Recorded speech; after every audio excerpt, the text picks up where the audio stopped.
Hey folks, it's time for TWiP PRO Photo Critique number 44.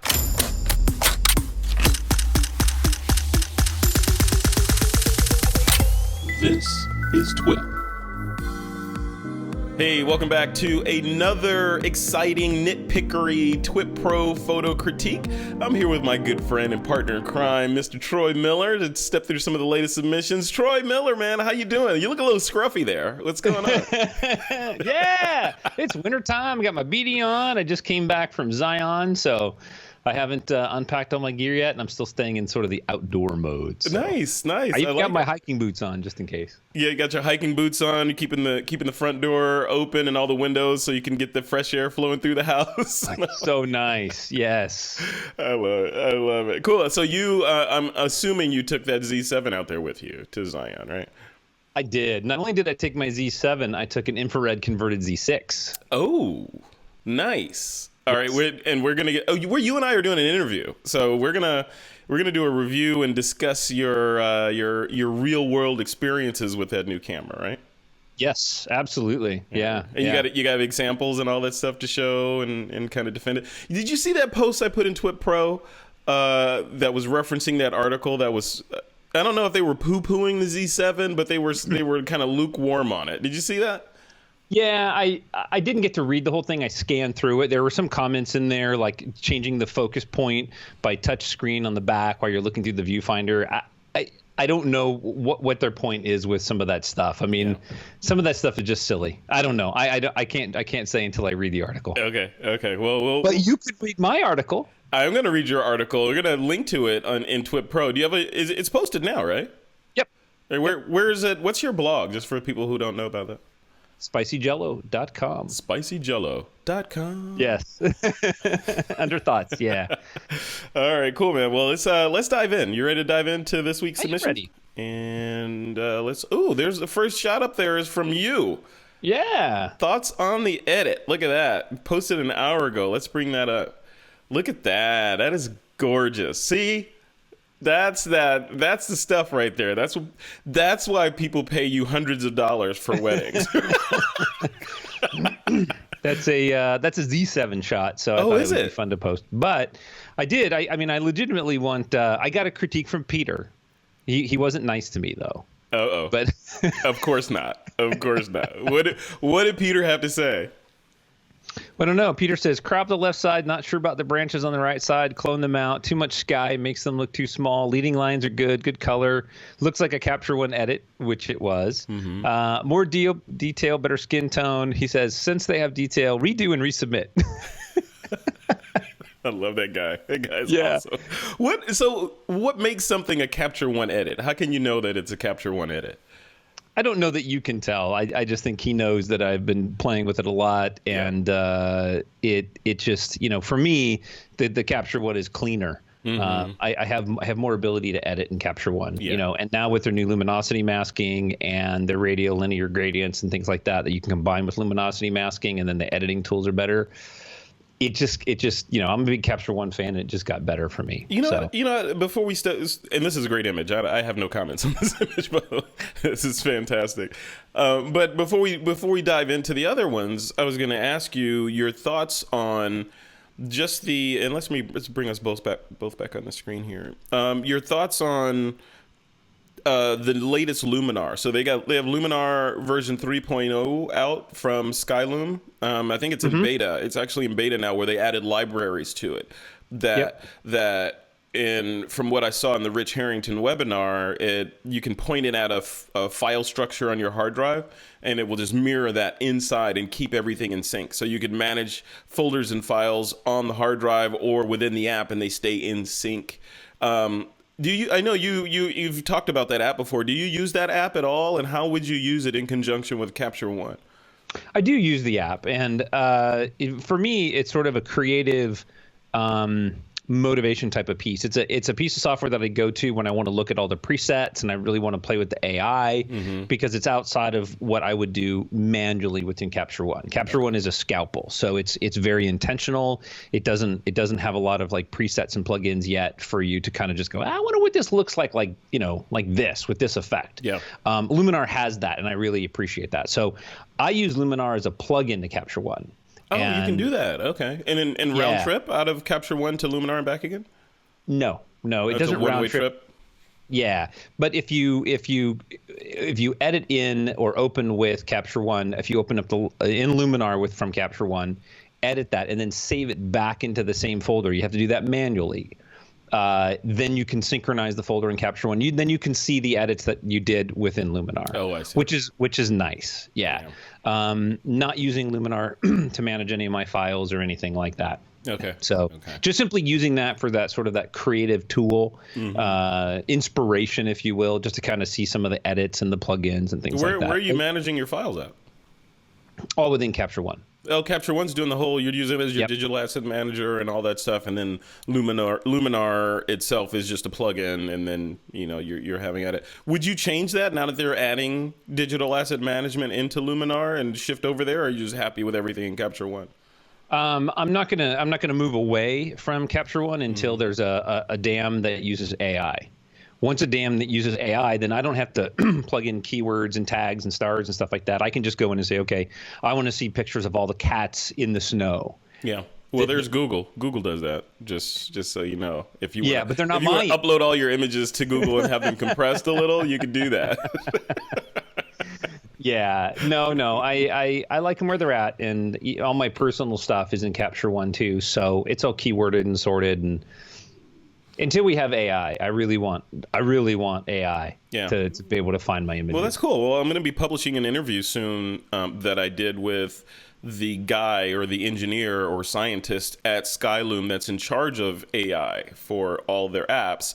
We had an awesome conversation about what they're doing now and where this stuff is going. It was just a frank, because he's not a marketing guy. He was just like, we were just talking. And he used the and I'll give you this tease.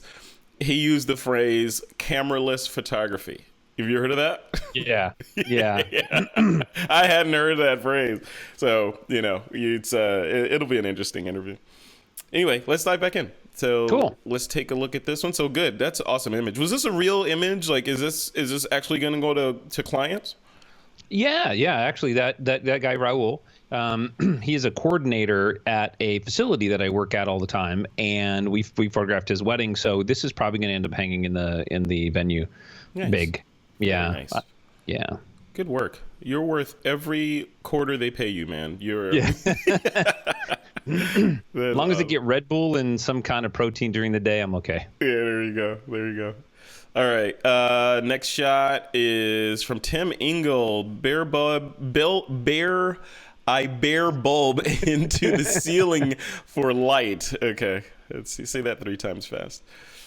All right. Let's take a look at this one. Look at those colors, man. Look at Tim. I know. I dig the blue eyes, the orange lips and outfit, the teal plate, and then the green, yellowy green, refrigerator. Mm-hmm. And then the maroon countertop in the back. I just think that's fantastic. Yeah. I mean, it's a clearly intentional color palette on this one, even down to the sort of fair skin on the model, right? And red hair, right? So everything just pops in the shot.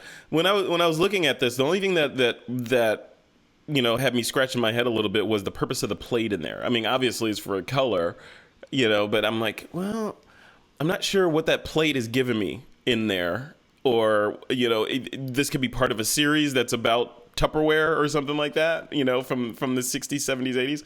I don't know. Did that bother you at all, the plate itself? Or was it, obviously put in there for having to have a complementary color in there to the orange and the yellow and all that stuff. But as far as a compositional item, what do you think? I think the plate is a nice addition because it's a nice offset of color, but I do think that it's too broad to the camera, which means it's too much of the image. Yeah. If she had twisted her wrist slightly to the left, we would have lost the reflection. It would have narrowed the plate, and it wouldn't have stood out so much. Yeah. Because right now I tend to look at the plate a lot just because of that highlight. Other than that, my only other nit would be, I just, why not her whole hand on top of her head? Yeah, he probably did that for you. That was. Oh, I know. I have to say it. Tim loves amputating people. I mean, that's. But I'm totally okay with it. No, I'm just giving him crap. I probably would have tried to include it or cropped it even more. It's just a weird place to crop the hand, but mostly the plate, just to rotate into the plate, get rid of that highlight. But I love the flat light, the light that's entering her eyes is fantastic. I like the lower angle, shooting up at her, which isn't bad in this case. Sometimes shooting up is bad. It does some weird things to the face and the lighting, but this is fantastic. This is really good. Again, it shows Tim's professionalism and his ability to create, and I just think that's fantastic. Yeah, he even got the rim light on there. See the rim light around her hair and on her amputated arm at the top. Mm-hmm. Yeah. Really nice. Yeah. Really nice. Tim, I'm gonna change your name in the system inside of TWiP Pro to Amputim. Tim the Amputator. Tim the Impaler. I love it. Cool shot though, man. All jokes aside, is fantastic. I love it. He gets the best models too. This guy. Yeah, love all those colors. That was really my favorite thing with the color harmony in this thing. I thought was fantastic. This is fantastic. Yeah, just like a splash of paint. All right, here's one from Mike Doran, and Mike says, I've been in Southern California since the week of Thanksgiving, spending time with my family and creating images during 4 of American Supercamp's winter visit to the City of Industry. Here's an image from Friday. Enjoy. Look at this recent one. Yeah, these are great. I commented, this makes me want to go riding. It's winter time. It's time for dirt bikes. Mm-hmm. Yeah. And you have a bike sitting there just sort of just marinating and aging in your garage, right? What's going on with that? In my trailer, yeah. I have an old 2001 YZ250, so I like the old 2-strokes. As time goes on, you're gonna lose your ability to ride that thing. I'm just saying. I can still ride it, just not like I used to. Yeah. Gravity is not on your side. No big gaps. Yeah. No, cool. This is cool. I mean, these shots always impress me because of the. I know the skill it takes to do a panning shot of fast moving subjects like this, and clearly this guy is moving fast. It's a little bit soft, in that I don't see a whole lot of sharpness in it, but that doesn't really bother me that much. It's like, okay, I know the whole thing is intended to be in motion, and he was able. Looking at the background, he was able to pan and keep the subject relatively sharp throughout the frame. You have any thoughts on the sharpness of this? No, I think it's it looks like it's sharp on his eyes, or at least it's sharp enough that I can see through his goggles and see his eyes. So I think that's perfect, and that's acceptable, definitely acceptable for this kind of shot. For sure. The panning shots are tough. As I look at this, I'm wondering, I would like to know what lenses he's using to do this, because longer lenses have a different effect than a wider lens. And it's great that the head motion is stopped, but yet the bike wheels are moving, the ground is moving, so he's panning with it. This is really hard to do. We've mentioned it before, but this is tough. If you've never done any panning shots and stuff, you need to go do it. Yeah, nail your exposure, continuous high, and trial and error, right? Is basically right. Yeah, and it's not about 20 frames a second either, and just hoping to pick one out. It's intentional. Yeah, no, it's fully 100% intentional. Yeah, Mike does some great work. Thank you, Mike, for submitting that. All right, next one is Armando Bruck. Armando says, this photo I took in 2014 in Chennai after I edit, my friend told me I was inspired to cover a book of Robert Frank, but I didn't know at that time that cover. But yes, okay. I think he's saying, this reminds his friend of a book by Robert Frank. He shot this on his Nikon D800E with a 7200 f4. Let's take a look. Oh, that's awesome. Yeah, it's great. I love all the facial expressions that are in there. Yeah, that is. I would. I don't, I'm kind of debating. I guess you want to save that last person on the left because you can kind of see their face. I was going to say you got these 4 unique faces, and it's almost as if we crop the last window off on the left, and just keep those 4 faces, would just be amazing, because there's just so many different personalities, who's looking where. Yeah, no, absolutely. Yeah, and the those, is that Cyrillic or whatever that language is on the bottom, to crop up a little bit and lose that and crop in from the left, right? And just sort of have that rectangular space from the woman on the bottom left to the number one strong cement on the top right, and have that be the shot. Right, I agree. Yeah, a little tighter crop would really go a long way. I've never seen cement advertisements on a thing like that. That's very interesting. And you have competing cement advertisements. Yeah, 3 of them. No, 2. There's 2. Yeah, cement must be a big commodity there. Yeah, so. No, it's actually the same one. Look, it's Maha. Oh, it is Shakti Cement. Okay, you're right. Yeah. Yeah. Can't you read that? Can't you read the text at the bottom? It says that plainly at the bottom. Come on, man. When I can't, let me see. I gotta get my glasses on. Yeah, no glasses in the world gonna help you read that. Sorry. No. Right. This is really good. This is an amazing photojournalistic kind of storytelling shot. This is really nice. Yeah, and I dig everyone's looking in a different direction, and I think the one lady on the left is looking at him. Is she, or at least over his shoulder? Yeah, looking pretty close. Yeah, I like it. That's a cool shot. Nice processing, everything. Nice, all the way through. Yep. Cool shot. Very good. Sao Paulo. Want to go there? All right. Stephen Sharf is in the house. So Stephen says, Ryan Hunter Ray lifts the inside front wheel of his Dallara Chevy from Corning Forces entering the bus stop. Okay. This is with his Fuji XH1 and his 100 to 400 at f11. Let's take a look at this. Steven's shots are always tack sharp. They're always right. It should be Steven Sharp because of the shot. He nails the focus on all his shots like nobody's business. But look at that. Yeah, I wanted to get your thoughts on this one too. Just because we see these motorsport shots in here, and typically, what I've noticed, what you say, Troy, is you like to see the sort of path where the car is sort of following through, and you're not that much of a fan when cars are too close to the edge of the frame. What do you think of this one? Yeah, I mean it's all about what the story is. What I find challenging in shots like this is stacking the cars. Mm-hmm. And when you're shooting with a really long lens, you get a lot of compression. So, that back wall where the Geico sign is, that could be a long ways away. Yeah. But because you're shooting with a long lens, it compresses and it stacks everything, and that's really tough in motorsports, especially, is to try to get clean backgrounds, leading lines, things like that. Mm-hmm. I like more expansive shots, but that's just preferential. In a shot like this, I really love the foreground car, but the background is distracting. Mm-hmm. So, maybe that's not possible to get the shot of this guy, with a clean background. Maybe that's just what you have to get at that moment. So what would you like to see? The same shot with that background car not there, or more bokeh, or what? Yeah, I mean, I would like to see the car not stacked right behind this car. Mm-hmm. Behind whatever his name is, the 28 here. Mm-hmm. But I've shot motorsports, and you can't always get that. You have to document this driver, or you want to get a shot of that car, and you can't get it. So we're speaking idealistically. Sure. With the shot that we have here, I mean, it's fantastic. It's filling the frame. We have some space on the camera left. I'm okay with that. Maybe center this up a little bit, burn down that Geico sign. Mm-hmm. Try to bring out the front car. The background's brighter.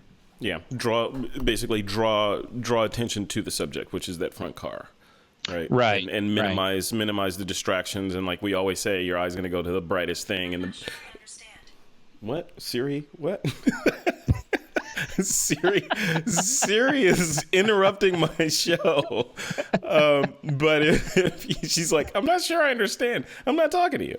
But yeah, like the Geico sign is the brightest thing in this image. But you could argue that the car in the foreground is the most colorful. So yeah. Sure. And there's an interesting thing going on in the shot, and that is, the foreground car is coming at you, so it actually has less movement. And the background car, because it's crossing horizontally across the frame, it's blurry. It has more motion blur, right? Because it's moving a longer distance. So that's kind of a cool technique, a concept that you can implement as you're shooting. Keep, being aware of those kind of things. Mm-hmm. Yep. Very cool. I like it. Yeah. Steven, your stuff's always nice. It's always very cool. Steven Sharp. Love it. Steven Sharp. Yeah, that's it. Yeah, we have, what is it? Amputim and Steven Sharp going on. Oh my God. All right, here we go. Ryan Kanzler, welcome to the community, man. Let's see what Ryan says. Ryan says, friend asked me to shoot his son's senior pictures.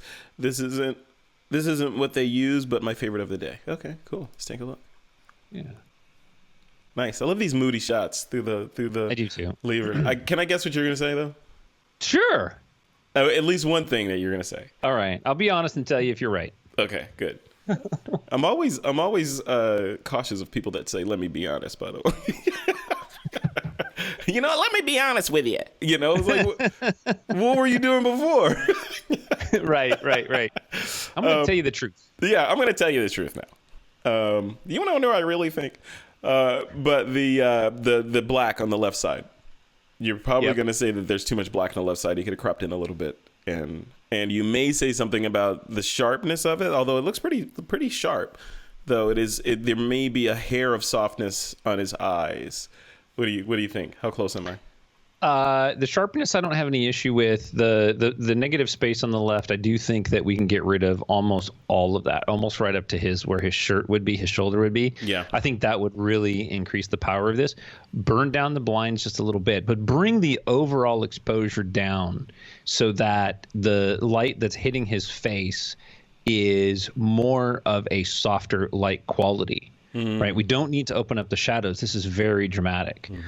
When shooting a scene like this, just be aware that your camera is always going to overexpose because it's going to see all that black space around it. It's going to try and open up for that. That's fine. Burn down that highlight on his forehead if you can, if there's some detail in there. But bring the whole brightness of this image way down, and even get even more dramatic. And then convert that bad boy to black and white. I knew you were going to say that. I was waiting on that. I knew you were going to say that. But this is perfect for black and white, though. No, absolutely. Yeah. Because why? Why should it be black and white? Well, because the color doesn't add anything. Boom. There you go. Did I do good? You did good. You did. If I had some Scooby Snaps, I would throw one at you. That's cool. Good job. I agree. I was gonna, if you hadn't said that, that was gonna be my parting shot on this one. That it's a great shot, but black and white, it would definitely be even more dramatic because you're not gonna be like, why? What kind of red shirt is that? What's going on there? And that's not really adding to the story or the mystery of him looking out the window at something. So. Right. Awesome. Very good. Look at that. All right, let's move on to the next one here. Next one is from Michael Rhino. Michael says, this photo was taken at Denver's Union Station during my evening commute home from work. D750 Tamron 24-70 lens, handheld f8 ISO 200 at 1/6 of a second. Look at that. I just published an interview that I did with, while this loads. Why is this not? There it goes. With Chris Gampat. He's the guy behind the website or the blog Full Blographer. And they do some fantastic work over there. He and I had a nice long discussion about third-party lenses.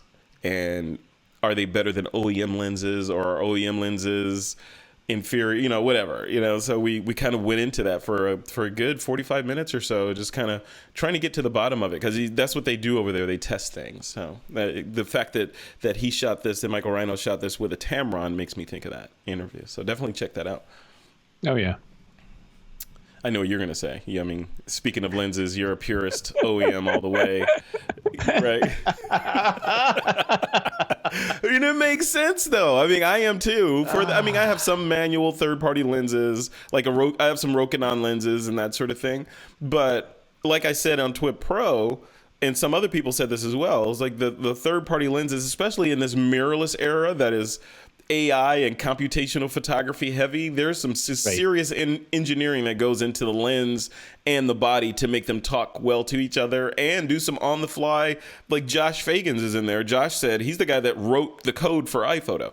in TWiP Pro. He said, yeah, because there's sometimes at the point of capture there's some corrections that are applied to the images that need they pass information from the lens to the camera body that you can't get with a third party. Right. Yeah. I am very much a purist and have stuck with manufactured glass for a long time, and have always been happy that I did so. I will say though that the Sigma Art Series glass is pretty phenomenal. So I mean, I have an 85-14 that is just magnificent. Unfortunately, it weighs as much as my truck. Yeah. Where the Nikon glass weighs about a third of that, which is significant. So there's always trade-offs. So there is some image quality out there. I like to play with third-party glass. I don't own any. Because when I want something, I go, ooh, Nikon's got that one. That's the one I want. Yeah. Put it to work, wear it out in 3 years, and get a new one. Yeah. Well, what do you think of this shot, though? I love this shot. Me too. The framing, the colors, the sky. Yeah, it's killer. Yeah, and I would really like to see the tracks cropped out at the bottom. And I know that it seems kind of weird, but if you crop all the way up, right, just to where you lose the tracks, you get this really amazing S-curve open window with a lift on the right-hand side as it drops off, and then you don't get any of that distraction of the tracks and sort of, what is that, like the waiting area or something. Yeah, it's almost like but cropping up there, you almost turn it into a French curve kind of. Yeah. No, I like it. I dig it. Yeah. Really cool. Good work, man. I don't have anything nitpickery to say about this, even though you did, because you always do. But And what is really amazing about this is that he took this on his commute home from work, and I want to commend Michael for that, because that's so cool that you're taking time to shoot. Right. Like oftentimes we all complain like, I don't have time to shoot. I don't have time. You make time. And he made time, and it's a killer image. So, yeah. No, I agree. Bonus points for that. Bonus. All right. Moving down the line here. Iroxo is in here. Let's see. He says, oh, this is so cool. I keep shooting my Legos. I've tried some ideas like the snow scene. I hope you enjoyed it as much as I did shooting it. Oh, man, look at this. Yeah. The ice planet of Hoth right there. Yeah. No, this is so killer. I got a friend of mine that is an absolute Star Wars fanatic. I mean, so much so that he named his son Don't say Luke. Anakin. He named his son Anakin? Yeah, his son's Anakin. He's like 7 or 8. Coolest kid in the world, though. But he just loves this stuff. So this is really cool. At least he didn't name him Jar Jar, so that's good. Jabba. Jabba. No, this is cool. I mean, I like the shot, and I like the cyan sort of tint on it because it kind of makes it feel colder. Do you think the cyan is heavy-handed? Is it too strong, or does it work? No, I think it's good. I actually think it's snow accurate too. I mean, I think that when you're in the snow and it's cold, if it's a very cold light, so I'm good with it. It gives a really good sense. It's a good creative, add to this. I think it's very good. Yeah, no, I dig it too. And what a fun shot, right? Yeah, this is really good. My only suggestion is I know that I know he's done a lot of these. Is your depth of field control is amazing on your center subject, but it still feels small, right? It still feels like it was models because the bottom of the front guy is in focus, that his head is not, and then at the back his head's in focus, his feet is not. That means your depth of field is kind of weird, right? And you can fix that just by, like it's in Lightroom, you can do a linear gradient and just de-sharpen it. Yeah. And then it'll feel more like a actual, like, oh, those were real people standing there, right? Like they're people size. Yeah, it'll make you do a double take. Like, oh, is that real? Yeah. But I do like it. Good work with the snow, and the lighting is really nice. The backlight that looks cold. And I just came out of a bunch of snow, and it looks cold. I like it. Yeah, I like it too. It's fantastic. Cool shot. I love the idea of people doing stuff with things that are around the house, and especially ongoing projects like this, like with the. And those are hard. Those are really, really hard to shoot. I don't want to make it sound like it's not hard to do. Shooting stuff like that at that size and that depth of field is really difficult. Yeah. So bonus points for that too. Yep. Good job. I love it. The guy in the back has a blaster. I just want to, or in the middle, the middle guy is holding a blaster. I know, yeah. Just want to point that out. So I don't know. Maybe the guy in the front is, Oh, he should have been a prisoner. Yeah, it should have been. Should have been a Wookiee. A Wookiee, yeah. Dig it. That's all right, but if he shoots at him, he's gonna miss. That's true. So, well, stormtroopers, right? Yeah, they always do. World's worst aim. Joshua Sommerfeld is in the house. Joshua says, let's scroll down here. Injured rainbow lorikeet that lives at my local zoo, shot on Canon EOS 77D with Kelda, another third-party lens. 135 millimeter f2.8 fully manual lens at 135/2.8 for a thousandth of a second at ISO 100. Let's take a look. Aww. Look, he's looking at you. He's looking right at the camera. That's cool. Yes, he is, and smiling a little bit. That's a little Mona Lisa smile on there. No, this is really nice. I saw this originally or earlier before we started, and my only thought on this one would be to burn down the stick, that he's sitting on. Yeah. Not a lot, just a little bit. I love the shallow depth of field, even so much so that the tail's out of focus. I think that's really cool. Yeah. I like this shot. I mean, my comments on it is I'd want to be tighter on it. I want to see more detail in those because those colors are fantastic on that bird. I want to see more of them up close. I want to see the lines between the feathers. I want to see more of that eye and the detail in the eye. But he shot this on a 135 millimeter lens, fixed lens at, so to get closer, he's going to have to walk closer, and it's an injured bird. So, maybe he wouldn't be able to do that, but no, right. dig it. Or crop in. If there's a resolution to crop in, that'd be cool too. So dig it. Look at that. No, very nice. All right, moving right along here. We're cooking with gas now. Peter Levshin. Oh man. I'm just kidding, Peter. Did you read his comment? His comment's Canon London Winter. Yes, it looks way better in black and white. And yes, I cut his feet off and one arm. What else is wrong? Well, on to the next photo then. That was Yeah. Other than the fact that it's it's a great shot. It's a great timing shot and everything. It looks like the sky was pushed too far. I don't know if that's something that happened in Mighty or if it's something that, maybe Peter pushed it too far, but right above the photo or the billboard, it looks solarized a little in clipping. Yeah. Solarized. There you go. Yeah. Mm-hmm. Yeah. No, I agree. I wonder. Yeah, that's funny. I still haven't got a response back from the Mighty Network people on what their sort of methodology is in terms of using sledgehammers to compress our images versus right. a little be a little gentler on them. But so other than that, what do you think of the shot? Other than the solarization in the sky, what do you think? No, I think it's great. I think it's a great storytelling shot, and he made a comment in here that was the driver's son on the billboard for some big ad campaign. So it's timely, right? Like it's he captured it all there, and it tells a good story. So good shot, good job, Peter. I agree for once. I agree for once. You gotta give Peter a complex, man. Yeah, this is fantastic. Yeah, I don't think so. No, Peter's complex proof. No. And this is in London. I was wondering, okay, so this is winter in London. Yeah, good shot, man. Good shot. All right, let's move right along here. We got to get Peter in here to do a critique with you. That'd be awesome. Yeah, that would be great. Yeah, because Peter has that cool New Zealand accent. Oh my God, he just threw something at his computer right now. Sorry, Peter. I had to do it. Here's another one from Peter. Peter says, Sony, only the best models in Papua use Nikon. Okay, so what model is it? And does he have rock insurance? Look at that. Peter out there.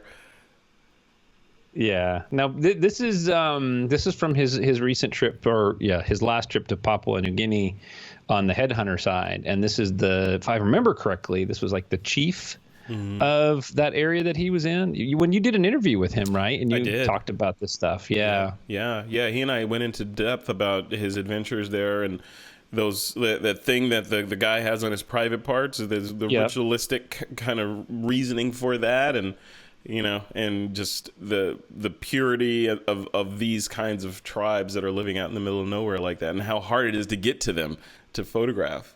Right. Yeah. And how, I know Peter and didn't how put this easy in it is for to contaminate them by letting them handle a Nikon D750. Peter.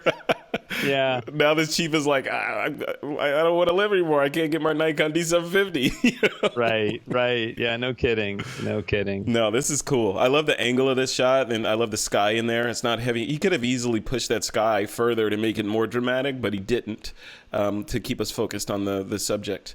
And I love the sort of juxtaposition of technology with that D750 with this clearly tribal person there that's all decked out in their tribal gear and all that. So it's very cool shot. Yeah, this is one of those images, and I tell Peter we have this conversation a lot about, you know, whether you enter these in competition or you know, how it's perceived. And that is, you know, today we see so many staged shoots with models and things like that. Like, it's hard to understand that this is on location with the tribal leader in a remote. This is not something where they hired a model and they went out to Joshua Tree. Right. You know, it completely changes the difficulty and the ability to capture these images. Yeah. You know, it's so, you know, it makes the image all that much better for me, knowing the backstory, knowing that it was shot there. Yeah, and knowing how much effort it took to get this image, not just to click the shutter, but to get in position to get the shot, right? Right. So, yeah, definitely just search for Peter Levshin on This Week in Photo, and you'll find that interview, and you know, and let him know what you think. If you're in TWiP Pro, make sure you let Peter know what you think. Right. Yeah, and you don't have to be nice to him. No, so he can take it. Yeah, he could take it. Those Kiwis are made of some tough stuff. He's gonna hurt you, man. All right, last but not least, Matthew Feist posted this. Let's see. Let's bring this up here. No, I don't think this has a caption. No caption. All right, let's bring it up full screen here. Look at that. Talk about repeating patterns. I was in a God, what was it? I think it was a workshop or some kind. Maybe it was a trade show thing with a photographer, and one of his things was he was repeating the whole idea of pattern interrupted. You know, and he was talking about that technique of photography where you use lower thirds or the rule of thirds and whatever, but the idea of interrupting patterns as you know, sort of think and compose your shots, whether it's a Christmas tree with one ornament on it, you know, or something like that. I don't know. What did you think of this shot? I thought of that instantly when I saw this repeating windows with the one window open and the one person in there gazing out. What did you think? Well, my first thought was this is brilliant. I mean, this is such a great capture, and I just love this. I mean, this is definitely one of my favorite. My immediate second thought is I think it looked good in black and white. Yeah, for sure. I agree with you. Yeah. You may lose the subject in the window a little bit because I like the color differential that's happening here. But I also think that, you know, because the graphical element of black and white will look nice, and if that subject matter kind of disappears, that could be more mysterious. I don't know. You'd have to play with it. It's still fantastic the way it is right here. Yeah. Yeah. Yeah. This is great. This is really great. I dig it. Cool. Yeah. Yeah. I would love to see it in black and white as well. You know, I want to see what that looks like. Yeah. Yeah. Good shot. Cool. All right. Thank you, Matthew. I think that's it. Is that it? Did I get through all of them? That's it. You did. Yes. All right. Let's bring us back on the screen. We can wrap this thing up. All right. So, what do you think? Good crop this time? Very good crop. Yeah, I'm actually scrolling back through them again and just looking at some of the images in there. That first one, that wedding couple, I think that one was pretty nice. I kind of like that one. Yeah, it's kind of competing with the guy in the BMW in London, you know, with his son on the billboard. I don't know. It's it's a toss up between those two. I don't know. Yeah. You and Peter are gonna have to fight it out. But yeah, beware. Those Kiwis are scrappy, man. So beware. Right. You know, I'm gonna see him Friday. I'm gonna hear all about this. So I'm planting the seeds for your destruction. yeah. No, what a good set of images and some creative perspectives and things like that too, which I really like that. And I like seeing people digging into their archives. I think that's neat too, to go back, re-edit some of your older stuff, look at some of that older things, bring them into your modern editing software and see what they can do, because there's a lot of good data left in those files. Yeah. Yeah. It's interesting you say that, because it's interesting, this whole hobby / profession of photography, right? Because if you go back in time and harvest your library, there's shots in there that today's software can do more with than the software that you were using at the time of capture. Right? Oh, absolutely. Right? Yeah. So it's like almost like, wow, okay, I can go back in time and actually bring that sky out now from that shot that I did with the Canon 10D back in the day or something. Well, I just built a wedding album for a couple we shot over 5 years ago. Mm-hmm. So that would have been, I was shooting probably with the D3S. Wow. And, that version of Lightroom at the time and everything, I wasn't able to control the highlights and shadows the way that I can now. Wow. But that data is there. Yeah. So it was amazing to go in and edit it and think, oh my gosh, I got detail in the dress now that I didn't have, or the sky. Mm-hmm. Yeah, it's great. And you're better with the software too, right? You kind of, you know what you're doing a little bit more, and software knows what it's doing a little bit more. And so, yep. Yeah, no, absolutely. Oh, one last question before we sign off. We were talking at the beginning about post-processing, Capture One, Luminar 3, and these sorts of apps. In your workflow, your personal workflow, Troy, where does Photoshop now fit in there? Photoshop and Lightroom, that team that used to be sort of the Microsoft Office of image editing. Where does that fit now in your world? Do you still find yourself going to Photoshop at all, or is it just gone now for you? Lightroom is only used for older jobs because I've moved everything over to Capture One. So if I have a couple years ago job come in, I have to edit, I got to go into Lightroom because that's where it's originally edited. Mm-hmm. But everything going forward for mid 2018 forward is all Capture One, personal and wedding work. And then Photoshop is only when I have to really push pixels hard, like compositing or something, or removing power lines. Yeah, removing objects that although the raw editors are okay at, like dust spots and stuff, they still can't remove things like trash cans and other people in the background. Yeah. So I have to go to Photoshop for that. If it wasn't for Lightroom having to go back to my old clientele workbase, I probably wouldn't need Photoshop or Lightroom. Wow. I could use like an Affinity Photo or something, because I'm just doing cleanup. I'm not doing complicated masks and compositions and things like that. I'm not even using 10% of what Photoshop can do. Yeah. I'm kind of in that world right now where, because I'm excited to play around. I've been watching these tutorials on the upcoming Luminar 3, which is, I think, going into beta or going into pre-sales within the next couple of days or so. But now it has the ability for the digital asset management in there. So, talking to you about Capture One, and now there's that app out there, and apps like Affinity. I'm thinking, well, should I be paying that Creative Cloud subscription anymore, or can I sort of moonwalk away or whatever? Because I'm paying for the full one. I mean, I think maybe I could probably at least downgrade to just a photographer bundle, which is Photoshop. Oh, heck yeah. Photoshop and Lightroom, right? And then be done with because I'm not really. The reason I got the whole thing was I was thinking that I'd be using Premiere for editing This Week in Photo and all that, and I've been using Final Cut, and now I'm gonna start playing around with ScreenFlow. So, who knows? Or you can use DaVinci Resolve, which is free. Yeah, that's right. Pro level color grading, editing. I mean, yeah. These companies that are producing software that we pay for, they got to really realize, like we have choices now. Yeah. I don't need Photoshop to make my living. Right. I want it to be amazing. I need it to be amazing so I can do more stuff, but I don't need it. I can go somewhere else. Yeah. I think their market is the Adobe market is not going away, obviously, because people like, these high-end not competitors, but compositors and commercial photographers that do all this cool, crazy stuff. They're going to need Photoshop for the foreseeable future until a viable alternative comes out that lets you do 75 layers with adjustments and this and masking and all that stuff. To my knowledge, I don't think there's anything there that lets you do that. Infinity.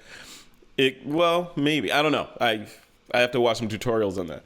But and then there's the learning curve. Like if you're an artist like a Renee Robin, who's going to be on TWiP tonight, by the way. Oh, cool. But if you're an artist like a Renee Robin, there's that, okay, yeah, I could save that money, but then I got to relearn all Yeah, my not muscle worth it. memory. And, is my art going to suffer because I decided I wanted to switch, race cars mid-race, Yeah, not worth it. No, that makes sense. You're kind of stuck. You kind of, for those kind of people, I think like for you and I that aren't doing heavy compositing right now, there are choices, but I think for people that are kind of in that Adobe quicksand, you're not going anywhere. You're kind of stuck on the flypaper. So, Right. So cool, man. All right, let's go ahead and wrap this up. Any final thoughts you wanna shoot out there to the TWiP Pro community or other people that are watching? The only thing that we haven't done is we haven't picked a topic in a while, right? That's right. Yeah, maybe we did and we forgot. I don't know. I can't remember. Well, let's reset. Let's reset and pick one. Let's reset. Yeah. What do you think? You got one in mind? I don't. My note is blank. I just wrote down topics. So, well, I got one. Okay. I have an idea. I mean, as we record this, it is December 5th, right? So, yep. Which is in the U.S. at least. This is all over the world, it's the holiday season. So we've just gone through Thanksgiving, and the big holiday in November was my birthday. So we went through that, and then yours as well. Yeah. So yeah, all this important stuff. And then there's Christmas coming up on December 25th, and then New Year's.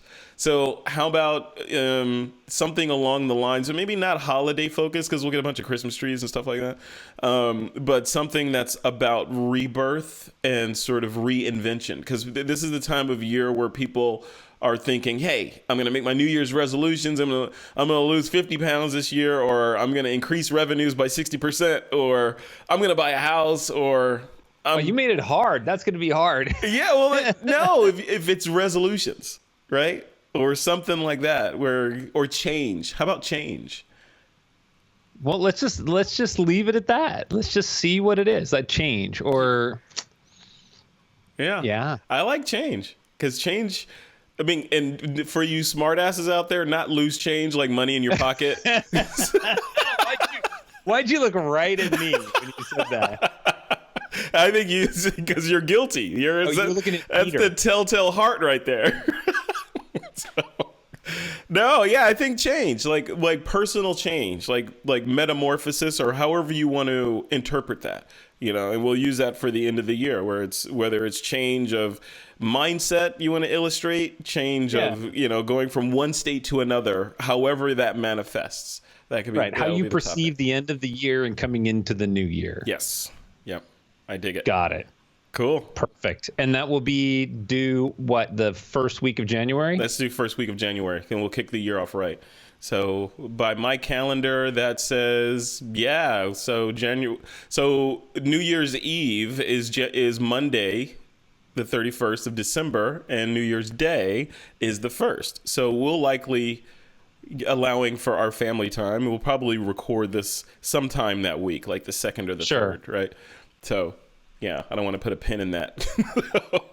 But that week we'll record it, and as we get closer, we'll nail a date for the final submissions. But start submitting them now.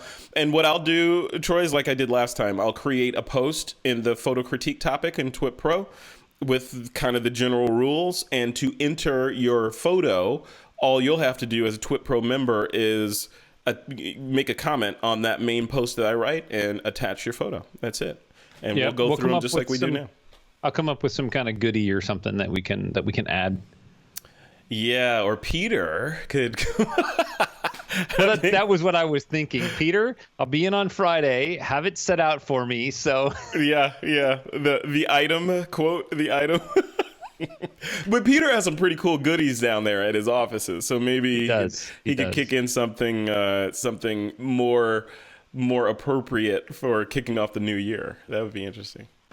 I mean, that is if he doesn't hate me now, because, I was... He calls him a Kiwi? Well, yeah. I thought that was a compliment. I don't... No, I'm not getting into it. I'm trying to start... staying out. I'm going to start a war between Australia and New Zealand. I love it. Cool, man. Happened. All right. That's it. We're good to go. So we'll put the comments, or the what do you call it? The parameters for this change or metamorphosis, whatever we're going to call it, contest in TWiP Pro, so you'll see it as a member, and I'll likely, I may even just shoot out an email about it to the TWiP Pro members, so to make sure that everyone sees it this time with the rules and all that in there, and then we'll go from there. Cool? Fantastic. Looking forward to it. All right. That's it for this TWiP Pro Photo Critique, folks. We'll see you in the next one.